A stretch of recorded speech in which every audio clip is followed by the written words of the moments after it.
தமிழ்மொழி விழாவையொட்டி ஆங்காங்கு பல்வேறு பயன்மிக்க கருத்தரங்குகள் நடத்தப்பட்டு வருகின்றன. அந்த வகையில் வாழ்க்கை பாடத்தை தெரிந்து கொள்வதுடன் மொழியை வளர்த்துக் கொள்ளவும் மாணவர்களுக்கு உதவும் விதத்தில் ஒரு கருத்தரங்கு இன்று நடைபெற்றது. யோச்சுகாங் அடித்தள அமைப்புகள் மன்றத்தில் இன்று தமிழ் மனம் வீசியது. அங்கு நடைபெற்ற தமிழோடு வளர்வோம் என்ற கருத்தரங்கில் சுமார் 500 மாணவர்கள், 100 தமிழாசிரியர்கள், சமூக தலைவர்கள் ஆகியோர் கலந்து கொண்டனர். மாணவர்களுக்கு வாழ்க்கையை பற்றிய பல்வேறு அம்சங்களை எடுத்துக் கூறும் வகையில் பேச்சாளர்கள் தங்கள் அனுபவங்களை மேடையில் பகிர்ந்து கொண்டனர்.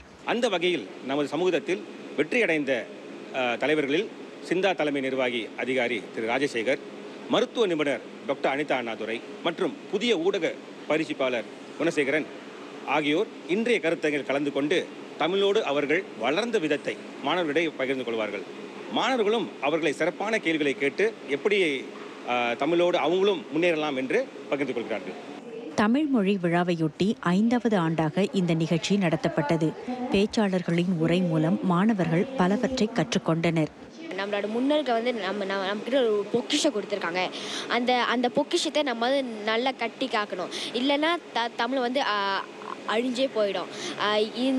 இந்த உண்மையெல்லாம் நான் வந்து இந்த கருத்தரங்கு மூலியமாக தான் நான் கற்றுக்கிட்டேன். இப்படி கூறுறதுனால நம்மளுக்கு வந்து நம்ம வாழ்க்கையிலும் நம்ம என்ன செய்ய முடியும்னு சொல்கிறாங்க. டாக்டர் அண்ணாவன் அவர்கள் வந்து அவர் ஒரு மருத்துவர்.